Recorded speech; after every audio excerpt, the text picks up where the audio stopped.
صلی اللہ علیہ وسلم نے تمام اخلاق حسنہ کو اپنا لیا، بس آپ صلی اللہ علیہ وسلم فضیلت کے اعلیٰ چوٹی پر پہنچ گئے۔ نمبر 2، اور اگر آپ صلی اللہ علیہ وسلم کے اخلاق حسنہ کے اسرار سارے جہاں میں عیاں ہو جائیں تو ہر نشیب و فراز خوشبوؤں سے معطر ہو جائیں گے۔ آپ صلی اللہ علیہ وسلم خاکساروں کے پیشوا اور سردار تھے۔ حضرت ایوب ہریرہ رضی اللہ عنہ سے روایت ہے، نبی صلی اللہ علیہ وسلم نے ارشاد فرمایا، اگر دعوت میں مجھ کو بکری کا دست یا پاؤں کھانے کے لیے بلائے جائے تب بھی میں ضرور جاؤں گا، اور اگر مجھ کو کوئی بکری کا دست یا پاؤں تحفہ بھیجے تو اس کو ضرور لے لوں گا۔ صحیح بخاری شریف۔ تکبر کرنے والوں کو رسول اکرم صلی اللہ علیہ وسلم کی یہ حدیث ہر زمانے اور ہر وقت میں انہیں قبر و نخوت سے روکتی اور منع کرتی ہے۔ تکبر کرنے والوں کو رسول اکرم صلی اللہ علیہ وسلم کی یہ حدیث ہر زمانے اور ہر وقت میں انہیں قبر و نخوت سے روکتی اور منع کرتی ہے۔ حضرت عبداللہ بن مسعود رضی اللہ عنہ سے مروی ہے، نبی صلی اللہ علیہ وسلم نے فرمایا، جس کسی کے دل میں ذرہ برابر بھی غرور اور گھمنڈ ہوگا وہ جنت میں نہیں جائے گا۔ صحیح مسلم شریف۔ اللہ کی پناہ، یہ غرور اور گھمنڈ دوزخ تک پہنچانے والا راستہ ہوا ایک رتی کے برابر ہی کیوں نہ ہو۔ ایک اکڑ کر چلنے والے گھمنڈی پر اللہ تعالیٰ کی ناراضگی اور نازل شدہ عقاب سے عبرت حاصل کرو۔ ایک اکڑ کر چلنے والے گھمنڈی پر اللہ تعالیٰ کی ناراضگی اور نازل شدہ عقاب سے عبرت حاصل کرو۔ حضرت ابو ہریرہ رضی اللہ عنہ سے مروی ہے کہ آن حضرت صلی اللہ علیہ وسلم یا ابو القاسم صلی اللہ علیہ وسلم نے فرمایا، ایسا ہوا ایک شخص ایک پسندیدہ جوڑا پہن کر بالوں میں کنگھی کیے اتراتا ہوا چل رہا تھا کہ اچانک اللہ تعالیٰ نے اسے زمین میں دھسا دیا، وہ قیامت تک اس میں دھستا رہے گا۔ صحیح بخاری شریف۔ سرور کائنات صلی اللہ علیہ وسلم کا خادم، یہ مسکین اور ناتواں خادم جسے رسول اللہ صلی اللہ علیہ وسلم نے اس کی خدمت گزاری اور کمزوری کی وجہ سے نہیں بلکہ ایمان و تقویٰ کی بنا پر مناسب مقام عطا کیا۔ آپ صلی اللہ علیہ وسلم نے خادموں اور مزدوروں کے بابت فرمایا، تمہارے وہ بھائی جن پر اللہ تعالیٰ نے تمہیں اقتدار دیا ہے، انہیں وہی کھلاؤ جو تم کھاتے ہو، وہی پہناؤ جو تم خود پہنتے ہو، اور انہیں کسی ایسے کام کی تکلیف نہ دو جو ان پر شاق گزرے، اور اگر تم انہیں کوئی ایسا کام دے ہی دو تو ان کی مدد کرو۔ صحیح مسلم شریف۔ برادران اسلام، کیا آپ نے کبھی کسی خادم کو اپنے مالک کی تعریف کرتے سنا ہے؟ غور فرمائیے حضرت انس رضی اللہ عنہ کی بات پر، جو ایک خادم ہو کر اپنے آقا کے بارے میں ایک عجیب بات مقبول گواہی اور پاکیزہ مدح سرائی میں کہتے ہیں، میں نے 10 سال رسول اللہ صلی اللہ علیہ وسلم کی خدمت کی، آپ نے اف تک نہ کہا، اور جب میں نے کوئی کام کیا تو آپ نے یہ نہیں کہا کہ کیوں کیا، اور نہ ہی کسی کام کو چھوڑ دینے پر یہ کہا کہ یہ کام کیوں چھوڑا۔ صحیح مسلم شریف۔ چند دن یا چند مہینے نہیں بلکہ مکمل 10 سال یہ عمر کا ایک طویل ترین جز ہے، جس میں انسان خوشی، غم، رضا، غضب، نفسیاتی رد و بدل، اضطراب اور غناد و فقر جیسے حالات سے دوچار ہوتا رہتا ہے۔ پھر بھی میرے باپ آپ پر قربان ہو، نہ تو آپ صلی اللہ علیہ وسلم نے ڈانٹا اور نہ ہی کبھی کسی کام کا حکم دیا، بلکہ آپ صلی اللہ علیہ وسلم نے اپنے اس خادم کو مطمئن رکھتے ہوئے ہمیشہ بہترین صلاح دیتے، اس کا اور اس کے اہل خانہ کی ضروریات کو رفع کرتے اور اس کے لیے دست بد دعا ہوتے۔ حضرت انس رضی اللہ عنہ نے کہا، میری ماں نے کہا، یا رسول اللہ، انس آپ کا خادم ہے، اس کے لیے انس رضی اللہ عنہ نے کہا، میری ماں نے کہا، یا رسول اللہ، انس آپ کا خادم ہے، اس کے لیے دعا کر دیجیے۔ آپ نے فرمایا، اے اللہ، تو اس کے مال اور اولاد کو زیادہ کرنا اور جو کچھ اسے عنایت کرنا اس میں برکت دینا۔ صحیح بخاری شریف۔ حضرت انس نے کہا، میری ماں نے کہا، یا رسول اللہ، انس آپ کا خادم ہے، اس کے لیے دعا کر دیجئے۔ آپ نے فرمایا، اللہم اکثر مالہ وولدہ وبارک لہ فیما اعطیت، اللہم اکثر مالہ وولدہ وبارک لہ فیما اعطینا۔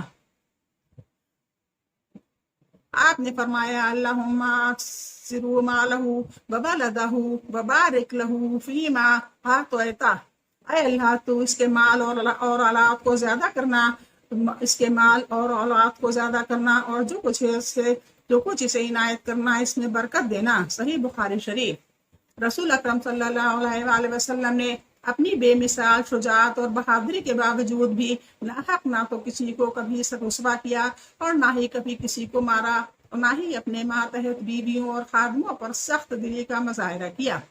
ام المومنین حضرت عائشہ رضی اللہ عنہ نے کہا، رسول اللہ صلی اللہ علیہ وآلہ وسلم نے جہاد فی سبیل اللہ کے سوا کبھی کسی پر ہاتھ نہیں اٹھایا اور نہ ہی کسی بیوی یا نوکر کو مارا۔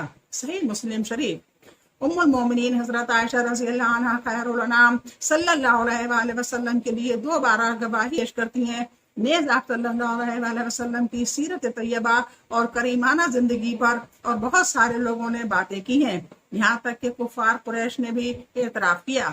ام المومنین حضرت عائشہ رضی اللہ عنہ نے کہا کہ نبی صلی اللہ علیہ وآلہ وسلم نے کبھی بھی کسی ظالم سے ظلم کا بدلہ نہ لیا جب تک کہ اللہ تعالیٰ کے حرام کردہ کسی چیز کی پامالی نہ ہوتی ہو۔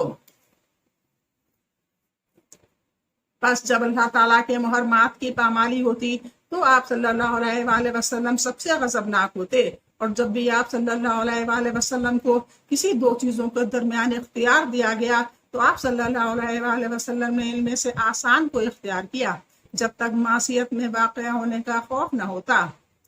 تمید ابن عبد البر نیز نبی اکرم صلی اللہ علیہ وآلہ وسلم نرمی برتتے اور عفو اور درگزر کی تعلیم دیتے تھے۔ ارشاد گرامی ہے، اللہ تعالیٰ نرمی برتنے والا ہے اور ہر معاملہ نرمی کو پسند کرتا ہے۔ صحیح بخاری شریف۔ مہمان اور تحفہ۔ انسان کی زندگی میں خواب و معاشرہ یا خیش و اقارب یا اپنے گھر ہی میں کیوں نہ ہو، اسے مشفقانہ اور کریمانہ سلوک کی سخت ضرورت ہوتی ہے۔ تحفہ اور گفٹ ایسی چیز ہے جس سے ٹوٹے ہوئے دل جڑ جاتے ہیں، بلکہ بغض و حسد جیسی بیماریوں سے شفا یاب اور پاک و صاف ہو جاتے ہیں۔ ام المومنین حضرت عائشہ صدیقہ رضی اللہ عنہ فرماتی ہیں کہ نبی صلی اللہ علیہ وآلہ وسلم تحفہ قبول فرماتے اور اس کا بدلہ دیتے تھے۔ صحیح بخاری شریف۔ ہدیہ دینا اور تحفہ ملنے پر شکریہ ادا کرنا نفس کی سخاوت اور دل کی صفائی کی دلیل ہے۔ نیز کریمانہ خصلت انبیاء اور رسول کی عادت اور پیغمبروں کی سنت میں شمار ہوتا ہے۔ اس معاملے میں ہمارے رسول جناب محمد صلی اللہ علیہ وآلہ وسلم پیش تھے۔ چنانچہ آپ نے فرمایا، جو اللہ تعالیٰ اور یوم آخرت پر ایمان رکھتا ہو اسے چاہیے کہ اپنے مہمان کی خاطرداری کرے۔ 1 دن اور رات تو میزبانی لازم ہے اور 3 دن تک افضل ہے، اس کے بعد صدقہ ہے۔ مہمانوں کو بھی چاہیے کہ میزبان کو تنگ کرنے کے لیے یوں ہی نہ پڑا رہے۔ صحیح بخاری شریف۔ قسم ہے اللہ کی، نہ تو زمین اور اس کی نشیر فراز نے اور نہ ہی حجاز اور جزیرہ عرب نے، بلکہ نہ ہی شرق و غرب نے آپ صلی اللہ علیہ وآلہ وسلم سے بڑھ کر شریف اور کریم النفس دیکھا۔ قارئین کرام ذرا توجہ فرمائیں تاکہ نبی اکرم صلی اللہ علیہ وآلہ وسلم کے درج ذیل واقعہ کو سنیں اور نصیحت حاصل کریں۔ حضرت سہیل بن سعد رضی اللہ عنہ سے مروی ہے، ایک عورت آن حضرت صلی اللہ علیہ وآلہ وسلم کے پاس آئی اور ایک بنی ہوئی چادر آپ کے لیے تحفہ لائی اور کہنے لگی، اسے میں اپنے ہاتھوں سے بن کر اس لیے لائی ہوں کہ آپ اسے پہنیں۔ آپ صلی اللہ علیہ وآلہ وسلم نے اس چادر کو ضرورت محسوس کرتے ہوئے لے لیا۔ آپ صلی اللہ علیہ وآلہ وسلم اس کا تہمت پہن کر باہر نکلے۔ ایک شخص نے کہا کیا ہی عمدہ چادر ہے، آپ مجھے عنایت کر دیجئے۔ آپ نے کہا اچھا۔ پھر آپ صلی اللہ علیہ وآلہ وسلم مجلس میں بیٹھے رہے، پھر آپ واپس گئے اور طے کر کے اس آدمی کے پاس بھیج دیا۔ لوگوں نے کہا تم نے اچھا نہیں کیا، نبی صلی اللہ علیہ وآلہ وسلم نے اسے ضرورت مند ہو کر پہن لیا تھا اور تم نے مانگ لیا، جبکہ تم جانتے ہو کہ آپ کسی کا سوال رد نہیں کرتے۔ انہوں نے کہا اللہ کی قسم، میں نے اسے پہننے کے لیے نہیں بلکہ اپنا کفن بنانے کے لیے مانگا ہے۔ حضرت سہیل کہتے ہیں پھر وہی ان کا کفن بنا۔ صحیح بخاری شریف۔ آپ نبی اکرم صلی اللہ علیہ وآلہ وسلم ان کریمانہ خصلتوں پر بالکل متعجب نہ ہوں، کیونکہ اللہ تعالیٰ نے آپ صلی اللہ علیہ وسلم کو دونوں عالم سے منتخب کیا اور اپنی نگہداشت میں آپ صلی اللہ علیہ وسلم کی تربیت فرمائی، نیز آپ صلی اللہ علیہ وسلم کو پیشوا بنایا۔ جود و کرم میں رسول اکرم صلی اللہ علیہ وسلم کی سب سے بہتر اور بڑھ کر مثال بیان کی جاتی ہے۔ حکیم ابن حزام سے روایت ہے، میں نے نبی صلی اللہ علیہ وسلم سے کچھ مانگا، آپ صلی اللہ علیہ وسلم نے مجھے عنایت کیا، پھر مانگا، پھر آپ نے دیا، پھر تیسری بار مانگا، آپ صلی اللہ علیہ وسلم نے مجھے عطا کیا اور فرمایا، حکیم یہ مال سرسبز اور شیریں ہے، لیکن جس شخص نے اسے نفس کو سخی کر کے لیا تو اس کے مال میں برکت ہوتی ہے، اور جس نے اس مال کو جی میں لالچ رکھ کر لیا تو اس کے مال میں برکت نہ ہوگی۔ اس کا حال اس شخص کا سا ہوگا جو کھائے اور شکم سیر نہ ہو، اور اوپر والا دینے والا ہاتھ نیچے والے لینے والے ہاتھ سے بہتر ہے۔ صحیح بخاری شریف۔ نبی اکرم صلی اللہ علیہ وسلم کو دین کے معاملے میں وہ کامل اور شامل مرتبہ حاصل ہوا جس کا اور کسی سے موازنہ نہیں کیا جا سکتا۔ بس آپ کی باسط تمام انس و جن کے لیے روشنی بن گئی اور اعلیٰ پیمانے پر پہنچ گئی، اور آپ صلی اللہ علیہ وسلم کے اندر تنہا وہ تمام فضل و شرف اور بہترین اخلاق جمع ہو گئے جو تمام بنی نوع انسان کے صفات کو اکٹھا کرنے کے بعد ہی پایا جا سکتا ہے۔ حضرت جابر رضی اللہ عنہ سے روایت ہے کہ کبھی بھی ایسا نہ ہوا کہ آپ صلی اللہ علیہ وسلم سے کوئی چیز مانگی جاتی اور آپ نہ کر دیتے۔ صحیح بخاری شریف۔ بخشش و عطیات میں تو آپ اس قدر سخی تھے، اس کے باوجود آپ نفس کی پاکیزگی، سچی بےلوث محبت اور حسن و معاشرت میں بھی بے مثال تھے۔ آپ صلی اللہ علیہ وسلم کی عادت شریفانہ یہ تھی کہ اپنے ساتھ بیٹھنے والے ہر شخص سے مسکرا کر بات کرتے، جس کے نتیجے میں اسے یہ خیال ہوتا کہ وہ نبی صلی اللہ علیہ وسلم کے نزدیک صحابہ میں سب سے محبوب ہے۔ جریر ابن عبداللہ نے فرمایا کہ کبھی بھی رسول اللہ صلی اللہ علیہ وسلم نے مجھے اپنے پاس آنے سے نہ روکا، اور جب ان سے میں حلقہ بگوش اسلام ہوا، آپ صلی اللہ علیہ وسلم نے جب بھی مجھے دیکھا مسکرا دیا۔ صحیح بخاری شریف۔ تمہارے لیے ایک ہی دلیل عبرت حاصل کرنے کے لیے کافی ہے۔ حضرت عبداللہ بن الحارث نے کہا کہ میں نے رسول اللہ صلی اللہ علیہ وسلم سے زیادہ مسکرانے والا کوئی شخص نہ دیکھا۔ سنن ترندی۔ برادر محترم، آپ متعجب کیوں ہیں؟ خود نبی اکرم صلی اللہ علیہ وسلم کی پیاری حدیث میں موجود ہے، تمہارا اپنے بھائی کو دیکھ کر مسکرا دینا صدقہ ہے۔